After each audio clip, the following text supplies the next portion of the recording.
Let's start off with this Russian convoy carrying aid to the east of Ukraine. That's right. It's getting a lot of focus in the French press. Libération says there are fears this could be a trick. This could be a Trojan horse type disguised invasion of eastern Ukraine, according to Libération.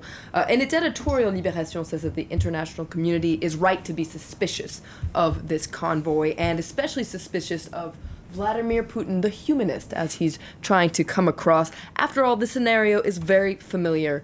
It's similar to the annexation of Crimea, according to Libération. Le Monde, in their editorial, also doubts Vladimir Putin's sincerity, given what they call Russia's double-speak from the get-go.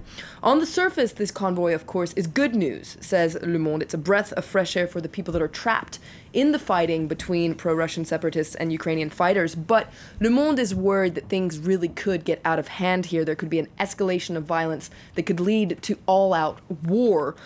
And Putin has no reason to stand down, according to Le Monde. In fact, he can't stand down, given the mission that he's put himself on, this mission to reestablish the greatness of Russia.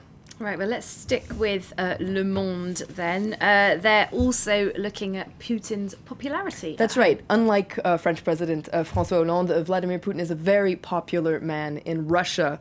He's just reached a record approval rating of 87%. That's a 22-point increase since January. I can imagine Hollande is quite jealous of that. That's a staggering approval rating. Absolutely. But Le Monde points out that though a majority of Russians support Putin, only a quarter of the population are actually in favor of a military intervention in Ukraine. Now, according to this article, there are also fears in the Kremlin that that Putin's approval rating could actually be affected by the Russian embargo on foreign food products that could push inflation up, because this could affect poorer Russians who make up a large part of Putin's electorate.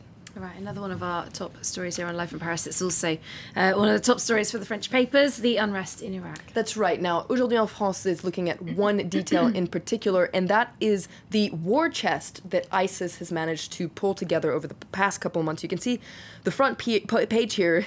It talks about l'argent de la terreur, so terror money, and Aujourd'hui en France points out that ISIS has managed to rake together some $2 billion. So where does this money come from?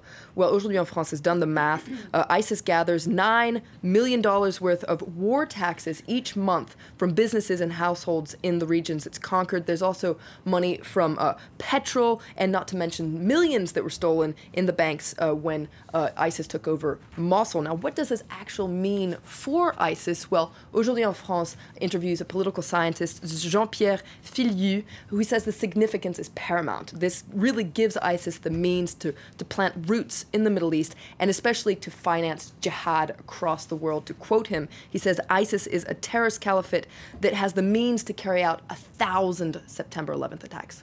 All right, and our correspondent Adam Pletz was telling us a little earlier on that Kurdish forces are asking for more help as they try to thwart the ISIS offensive. The paper's looking at what the international community might be planning to do. Absolutely. Le Figaro says that the West is putting its money on the Kurds in the face of these jihadists. Now, in its editorial, though, it says this bet on the future that the West is making won't come without a price tag, and it could be tricky down the line, because basically the international community wants to save Iraq in its current borders. But Kurds have always been clear about their historic objective, which is to create a Kurdistan that would bring together Kurds from Iraq, Iran, Syria, and Turkey. And that's quite another matter altogether, isn't it? All right, well, let's finish on a sporting note. It has been quite a summer of sport, hasn't it? And the Women's Rugby World Cup is taking place here in France right now, getting to the final stages. That's right. France is doing quite well in this World Cup. They're going to be meeting Canada in the semi-final